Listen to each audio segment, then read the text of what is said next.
Good morning. Hey there, sweet pea. Hey, you were coughing all night. You okay? Did you sleep all right? Hey, why do you wake up with only one sock on? Let's have some breakfast. Let's go.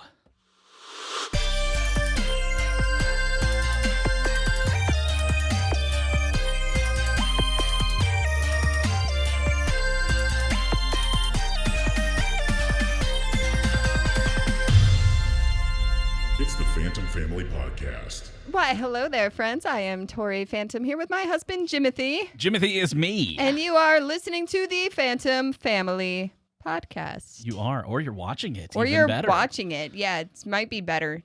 Is this a I don't visual know. show? Not when you're looking at me. It's not. It's not better. I think you're quite pretty. Well, thank you. You're welcome. Thank you. Thank you. Thank you. Thank you. I can take a compliment.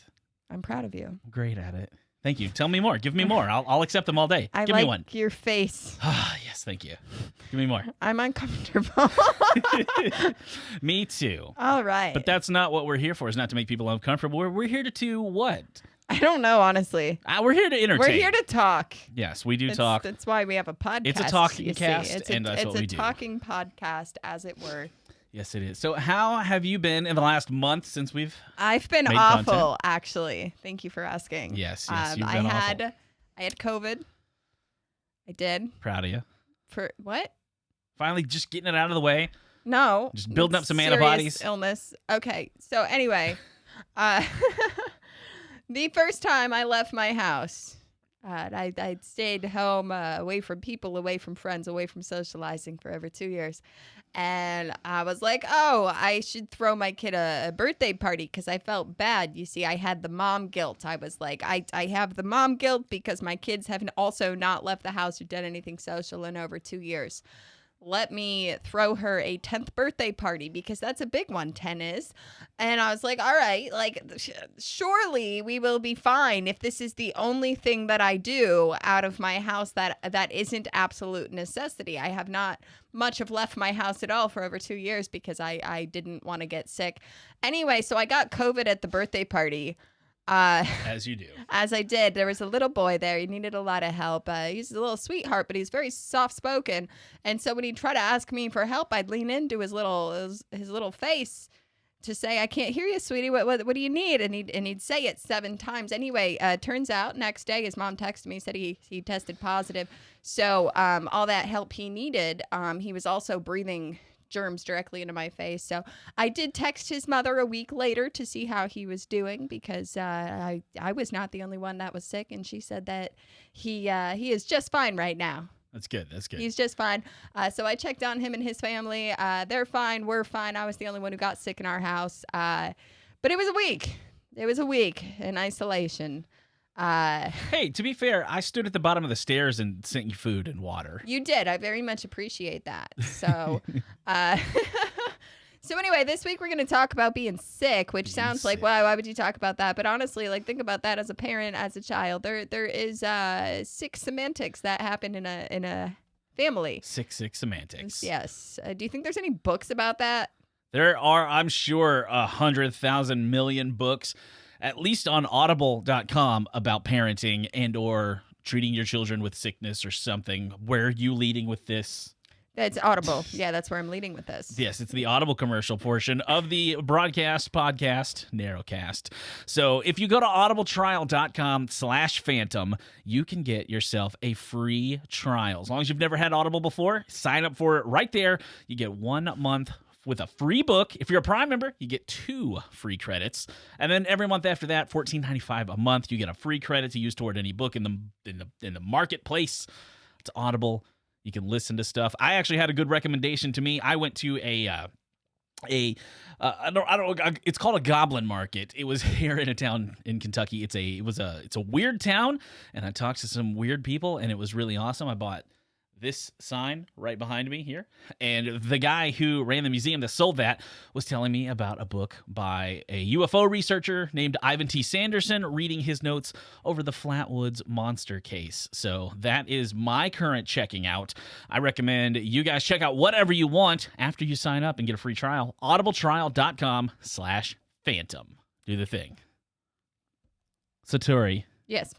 I hear you've been sick. Yeah, I was just talking about it. How many times as a kid were you sick? Were you a sickly child? That's a complicated question. I was a I kid. think the question is not I got complicated. The strep answer a might lot as a kid, but I also skipped school a lot by pretending to be sick. I wasn't sick. I was mentally ill, so still kind of Was? sick.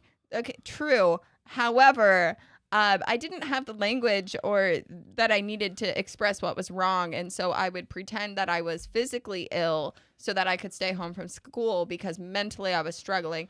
And so I spent a lot of days homesick from school when I wasn't actually like physically sick, but I couldn't be at school. Okay. I had perfect attendance from kindergarten through high school. Can we talk about that? Can't relate. I think we should talk about that. Let's talk about perfect attendance at school and how that's an awful thing to try to make your kids feel bad about, and how it's actually super ableist as well to expect perfect attendance from children, as if there's not other things going on, as if you can control whether or not you get sick, as if it's some sort of badge of honor to never need a day off or never get sick, as if it's just teaching these kids that capitalism is the way to go. Actually, it's the way to go. Don't ever not work. Don't ever not work. That's what it's teaching kids. It's pointless. My kids, they miss school whenever they need to. There's no pressure. If they're sick, they're staying home, and they know that. No worries at all about it. I had perfect attendance when I was in like elementary school for quite some time. Even if I was kind of sick, I'd still go to school. And then I got real burnt out. As it turns out, I had a lot going on in my personal life as a child. That's actually a lot of children have a lot of stuff going on in their personal lives, and I think that's overlooked a lot, and that's really unfair because kids have issues too, and they can't control what their family life is like. So, anyway, I'm glad you had perfect attendance, Jim. That was They gave me a clock. I have a clock. It's at my aunt's house right now in the curio cabinet, armoire. I don't know what you call that thing. Yeah, It's the thing full of knickknacks. But it's in there. I have a clock. Have got I it. seen the clock? I don't know. I don't know if you've ever seen my clock or not. Was it worth it? Like as a 30, how old are you? Are you 36? I'm of an age. As a man who is nearing 40, are you happy you had perfect attendance in school? Are you happy you have the clock? Like, does it matter now? No. Has it ever mattered? The clock doesn't matter to me, but I don't feel bad that I had perfect attendance because I wasn't pressured to have perfect attendance. For me, Yeah. it wasn't a thing like it was like, you're going to school, you're getting perfect attendance. Right. That was never an issue. Like there were plenty of times I missed the bus and I had to have parental figures who didn't live in the house with me come get me and take me to school. And I got there late, but it still was fine. Yeah. So it was never, for me, it wasn't a put upon thing. Like it wasn't a pressure, like you have to go. Like of all the things that I had, like getting decent grades was, but the perfect attendance part wasn't. Like if I had been sick, like really, really sick, I feel like I could have stayed home, but I didn't get sick as a kid. Yeah. Like you get sick a lot as an adult, though. I've gotten more You sick. do. You get sick That's a because lot. I have kids now who are kind of gross. I didn't have a lot of contact with people back then. I missed a lot of school when I was a kid. Did you have people spitting and sneezing in your face a lot back then? No, I told you. We just went over I know. this. Jim. Went over this. I was mentioning the fact that our children sneeze in my face a lot. That's they why do I that. get sick now. That's true. They do that. I didn't have that as a child Yeah, myself. that's fair. I missed a lot of school as a kid. I would do every trick in the book to make myself seem sick. And I'll tell you, that's one of the things that I kind of keep in my pocket. If one of the kids, our kids have very rarely ever said, I'm sick, I can't go to school. Like, I don't know that they've ever said that. I feel like generally speaking, when our kids have missed school for being sick, it's been like me being like, bro, you got a fever, you can't go to school, and they're mad about it. Like, they want to be at school. I've had more disappointment that the kids, they want to be at school, and I'm telling them you're actually not allowed to go to school Especially because you are likely contagious. They hate missing Fridays. Yes, they do. They do hate missing Fridays. But so that's kind of just something I keep in my pocket because although it's not something we've run into with the kids yet, where they've wanted to stay home from school, where they're saying, I'm sick, I can't go to school. They're also not in that weird age of preteenness where there might be other things going on where they don't want to go to school. And that's something that I kind of hold in my pocket as mental health days are important, whether you're in your 30s or you're in your preteens, like your mental health matters no matter how old you are, because as it turns out, your brain is always there and it can have issues. So that's just kind of something that I know, that the kinds of things that I used to say when I was a kid to try to get out of school when I wasn't sick, but I needed my mom to believe I was sick so I wouldn't have to go. And I'm just kind of very cognizant of that, because if that turns into a thing that we need to take care of, like if our kids get older and they start to kind of say this language of like, well, I can't go to school, I'm so sick, and they're obviously not sick, well, that's going to beg the question, well, what's really going on? Because I'm not going to make them go to school. Like, if they're unwell and they say they can't go to school, like, I feel like there needs to be a trust there. But generally speaking, if they don't want to go to school, why? I mean, yeah. It's I don't know. It's for me, it's a different thing. I look at things a little bit different. I'm a little bit more of a structure-based parent. I go by rules and you go by feelings. So that's I think is the big difference. I think you need to clarify that you're joking. I feel like that's really important that you clarify that's just that was not the reality. I would say I feel like anyone who knows me and knows us knows that was malarkey. But yes. Yeah. I don't know. I would say more in tune with their feelings. No, say something. Sorry. I don't know what I was going to say now. You interrupted me and I forgot. Thanks, bro. Sorry. Continue. Sorry. No, I don't have. I was just saying, because you were saying that you are more structure based, I'm more feeling based, which isn't exactly no. True. That was just not me. That was just me saying a thing. What I would say is, let me gather my thought here, which I usually do while you're talking. So I'm not really good with on the spot talking here. Do you want me to start talking so that you can think? I can talk. I'm so good at it. You're fairly good at talking. No, I would say I'm not one to just like give in and just say like, oh, you don't want to do this. Oh, no, you don't have to do this. Like, heck no. Let's stay home and eat ice cream today. Like, obviously, I'm not like that either. I don't think you would be that way either. No, not at all. But it is one of those things where, for me as a kid, I don't think that I probably would have been allowed to stay home if I'd been sick. Honestly, there was no one to watch me. I couldn't have stayed home if I wanted to. Do you think anyone watched me? No one was watching me. I was watching The Price is Right, eating ramen noodles out of the microwave, Jim. There was no one watching me. I was 10 years old, sitting alone watching Ghost Ship. No one should have let me watch Ghost Ship. My mom told me very specifically, she got the DVD for Scary Movie, right? Because I wanted to see it. It looked like it was funny on the previews, on the commercials. And she watched it. She got it and watched it and said, you are not allowed to watch Scary Movie. And so what did I do? When I stayed home sick, I watched Scary Movie. I saw something for the first time when I watched that I was not old enough to see. I should have listened. I should not have watched Scary Movie, but I did. But that's when I was homesick. I wasn't sick. It was chaos. It was like, you ever read the book Lord of the Flies? Yes.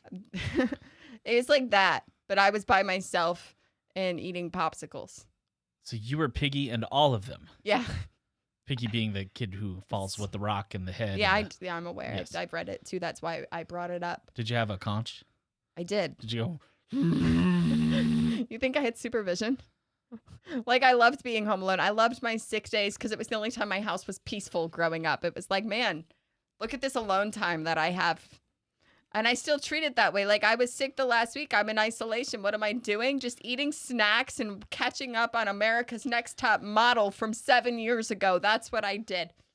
Did you ever watch that before? No. I've never watched it in my life. I've watched America's Next Top Model. Anytime I'm sick, like, I'm going to end up watching, like, I get to a point if I'm sick enough where I'm going to watch America's Next Top Model.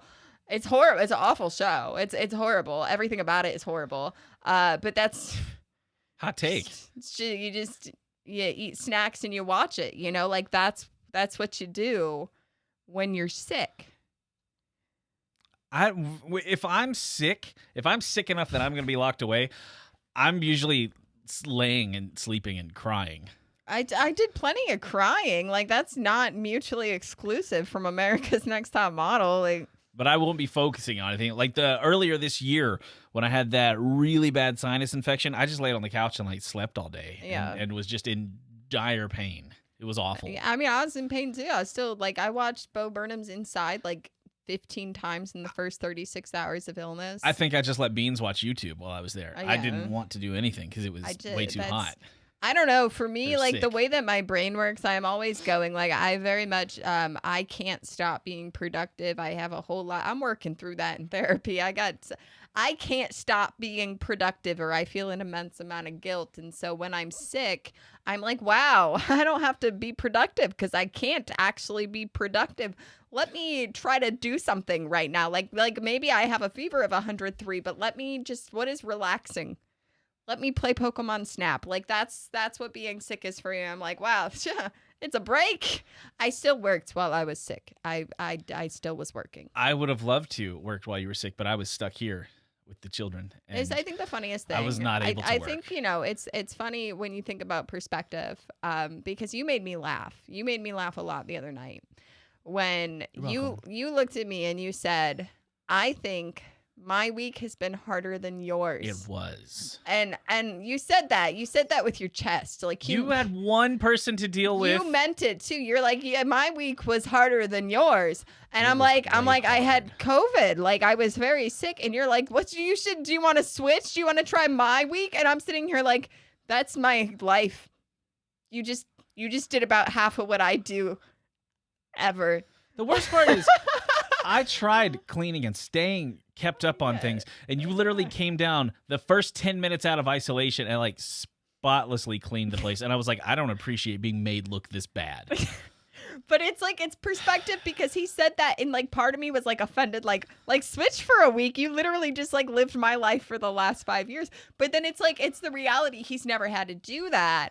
And he didn't say that in a way that was like trying to be offensive. It was that perspective was missing of like, wait, I just took over your life for a week. And so I think it helped, because he needed that to recognize like, oh, this is why Tori's tired all the time. Except the difference between me and you, I would go to bed at reasonable times. Yeah, well, see, I can't go to bed at a reasonable time, because if I go to bed at a reasonable time, I have zero time to myself. I don't care about And that. I want I rest. just- My resting time is my time to myself. I need an hour or 3 to just exist with no one needing me, no one touching me. I'm just sitting on the couch.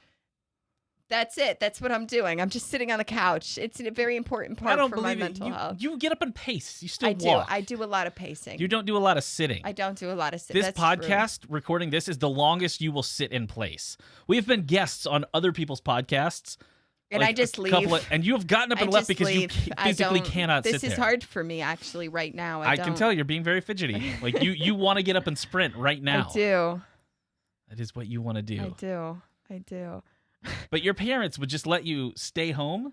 Well, not always. I would play the part, right? But you have to think as well that my parents were Wait. neglectful and abusive. So, like, that's an important. Oh yeah, that's a special ingredient. That's it. Where's the? Where? No. Where? It's. There it is. I didn't know what you were The looking last for, one. else I would have hit Yeah, that. it's the trauma. I was looking for the trauma dump. I should put the Sorry. labels on these. We should put the labels on those. But my parents didn't they didn't take care of me, right? So like if me staying home sick, they really didn't care so long as they didn't get a truancy notice. Because then it put them in Then it's jeopardy. on them. Right, but otherwise they didn't care what I was doing. You know, I would stay home sick and no one's checking on me. I was home alone. No one cared what I was up to. I didn't, like it was like going down. We had a second freezer in the basement, and I'd find some really old freezer burnt food, and like that's what I was eating, Delicious. and that was what I was eating when I wasn't playing sick as well. But like, like no one. I feel like that would have made you sick. Like no one cared. No one was paying attention to me. So staying home sick was just like it didn't matter so long as my parents weren't going to get in trouble for truancy. They didn't care what I did. Yeah. Which I honestly, truancy wasn't a thing that I knew anything about. Again, because I had perfect attendance. And I got a truancy I had- notice one year. I had no idea what that even was. Even I would say with although my cousin, who I will say this, I'll use her as an example, who lived in the house with me. She was a drama queen at her tender age of 8, 9, possibly. And yeah. And she, one Saturday, maybe Sunday, she fell off her bike. I watched her fall. I was in my bedroom looking out the window. I saw her fall off of her bike, fell flat over onto her arm, onto this upper part, whatever the big muscle is behind your, is the humerus? Is that your humerus? Muscle or bone, buddy? The bone. The bone? The bone? The big bone inside of here? I don't remember. I think it's your humerus. I don't know. Any bone fans out there, you know what I'm talking about. The this part of the arm. Anyway, she fell and she broke it. No one believed her. Clean break right in the middle. And no one believed her because she cried about everything all the time. Like every time she would get upset, she would cry. She would always get mad and like just pretty much always be crying, always be like, oh, he did this, he did that, oh, he did that. And was always crying over like the simplest stuff. So at a point, it got to where she would cry and people were like, okay. So no one believed that she broke her arm. So this is on Saturday. Sunday comes, she's complaining her arm hurts. Monday, she's complaining that her arm hurts. And her teacher goes, hey, I think something is wrong with your kid. She has been complaining about her arm. So my aunt takes her to the hospital. They get an x-ray. She's got a broken arm. So as it turns out, she wasn't crying wolf in that moment, but she had cried wolf so much that no one believed her. Yeah. And then she ended up getting sick. Or no, she ended up having to take some, a day off school to have a cast and all that. And yeah, there it was. But that was the thing. She went straight back to school with the cast on. Right. So I don't know if that applies to this episode. I feel like it does. It kind of shows that your parents didn't care either. Well, it was... To be fair, I was lump me into that because I didn't care either because all she did was cry. Here's the thing. This is one of the reasons that as a parent, I take mental health as seriously as physical health. Like you take your kid for a checkup every year for their physical health. You should be checking on their mental health too. It's so important because to think that young children can't have mental health struggles is to be incredibly naive. So like when I was a kid, I had bad anxiety. I've had bad anxiety my whole life. I've had trauma my whole life, right? So when I was a kid, I ended up getting an inhaler because we thought what was happening is that I had asthma. We thought I had asthma. It was panic attacks. I was having panic attacks, and it was infecting my breathing. I felt like I couldn't breathe, so they diagnosed me with asthma. I don't have asthma. I never had asthma. I was having panic attacks as a child, and nobody connected those dots. And so I think that's like really important, especially, like being someone with mental illness, like I don't particularly know, but I'm more aware of it with my kids. And so it's like, if they need a mental health day, they're going to get it. And they haven't so far. So far they haven't. I mean, our school age kids are 10 and 5, but it's not to say that they someday won't. And I want them to take care of themselves too. I want them to be recognizing when they have mental health issues and physical health issues, because if you're going to take a day off because you have the flu, well, if you're having a panic attack, you take the day off for that too. You have to feel well in your mind and body. And that's so important to me, that my kids don't feel like they have to compromise their mental health to be productive. Because you're not going to be good at being productive if you're unwell. And honestly, productivity is not the most important thing. Yeah. That's how I feel at work every day, though, too. Yeah. I just don't. Well, your job sucks. I am not a fan of my day job, but it is what it is. It's I work for the insurance, so we need it. Yeah. Yeah. Not that it pays for much. It pays for the insurance. It's bad. It's better than what we would have to pay if we didn't have it, but insurance is a whole scam. The medical system is not something I'm going to get into right now. But we should not go on this rant right now, actually. We'll go down a rabbit hole. We will go down quite the rabbit hole and get very angry. Eat me, drink me. We will go down it. Yeah. So, anyway.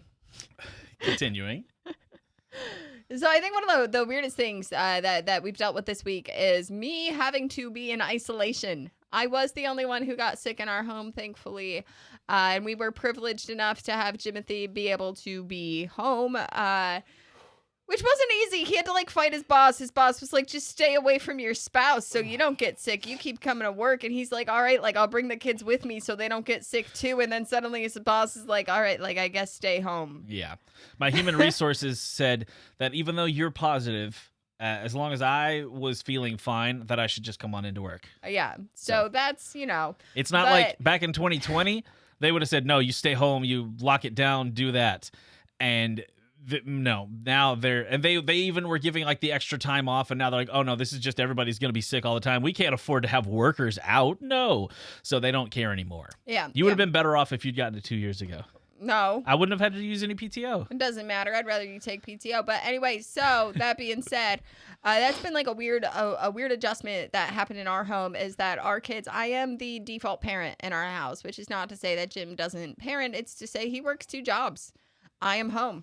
So just generally speaking, I'm the one taking kids to appointments, bringing them to and from school, helping them with anything, packing lunches, cooking dinner. That's my job. That's the job that I chose. That's the dynamic that works for us in our home. But I had to be in isolation. I could not go downstairs. I couldn't be around our kids, our family, whatever. This made a very difficult time for Jim because the kids didn't want him. No.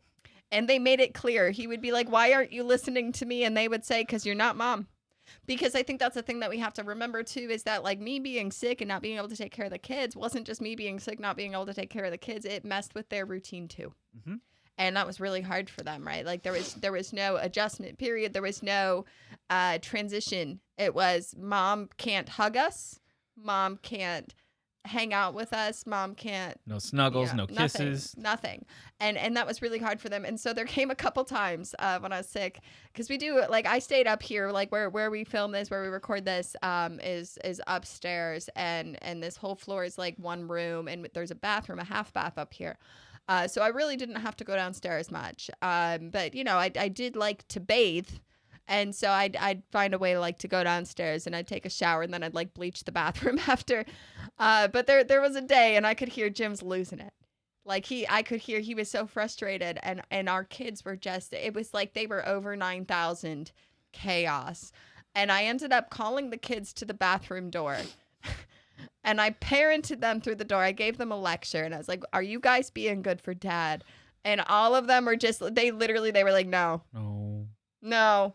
And I commend the honesty, but I was like, guys, it's not his fault that I'm sick, and you can't take it out on him. I parented them through the bathroom door, because they didn't know how to regulate, because it was like their whole routine changed. They missed me, I missed them, and I know how hard it was for me, and I know it was harder for them, right? So, poor Jay, he did good. I'll say he did do a good job, and I'd say by the end of my isolation period, I think things were running a lot more smoothly. But I never went out for milk and stayed gone.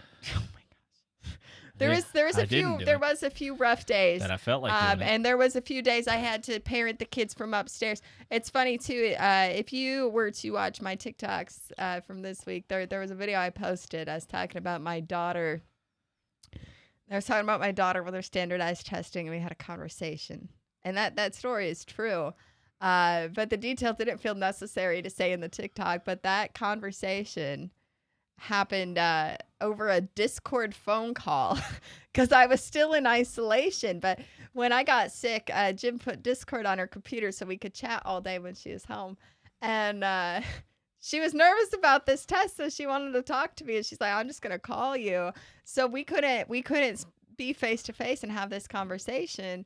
But we just talked about it on the phone. Were you just chatting, or did you do the voice call? We did the voice call because we started with the texting, and she's like, Mom, I just need to talk to you. And she called me. So for her birthday recently, we got her a new computer so she could play games and have it actually work, because her old laptop was falling apart. It was literally falling apart. Literally, there was half the keys off. Were gone. It would overheat. It was a mess. Terrible. So we got her a new computer, had one built by one of our good friends. And so I put Discord on there so that she could chat with Mom. It'd be a nice little thing on there. But it didn't, it doesn't have a built-in microphone, no built-in cameras in the monitor, nothing like that. So what I did, she does have headphones. So she's got some headphones for her birthday. So I found a Rock Band microphone. Actually, I think it was from Disney Karaoke, but it was one of those USB microphones for a PlayStation 3 or an Xbox 360 or something. Took that. USB. I plugged it in USB, just a little singing microphone, plugged that into the computer, and that's how she chats. So she basically has the headphones on and that like a 1920s telephone that she has while she's talking to mom. It's adorable. Yeah. But so that's how, if you watched that TikTok and you heard about how I helped my kid with her test anxiety, that happened over a Discord phone call while I was in COVID isolation. And my daughter was using a Rock Band microphone from a PS3 USB plugged into her computer. Yep. But that's parenting, you know, you got to get creative. You got to make it work. She had a hard time with me being isolated because we're very, very close. And she messaged me the one night and she said, how come out of everyone who could have got sick, it had to have been you? But what I told Jim about it was that I was happy that out of everyone who got sick, it was me, because it was always going to be me. No matter who got sick, I would have taken care of them and I would have gotten sick too. And so by me being the only one who got sick, we were able to save everyone else. So yeah, this is what literally could have happened in 2020 if everyone who got sick did that. It would have stopped, but that's we're not gonna get. That is also how again. that We're goes. not gonna rant. Like we're gonna. There are so many topics we're like touching with a 10-foot stick. Like, are we gonna start yelling about this? No. Maybe no. I'm not gonna do it. You know what we should do? What should we do? I'm just feeling like maybe we should start to put this thing to bed. All right. Well, we can start winding down with our little bedtime routine. Yeah. Where can they find you, Tori Phantom? You find me on TikTok, Instagram, YouTube. Like, follow me all the places, friends. I got a lot of cool content out there. Tori Phantom, Tori.Phantom on Instagram. And the new exciting place you can find both Jimothy and I together is on Patreon. You want to look up the Phantom Family Patreon. Actually, and I think it's even patreon.com/Tori Phantom. That's true as well. That's how you get there. Patreon.com/Tori Phantom. If you want to be a patron, you're going to get exclusive content. You're going to get voting power to help me pick my next hair colors. You're going to have a say in what kinds of videos I make for parenting content. You got a question? Join the Patreon. Ask it. I'll make a video for you. You got says in topics that we do for the podcast. Yeah, you're going to get bonus content, a lot of outtakes from Jimothy and I when we try to make TikToks and they don't go well. There's a lot of those, my friends.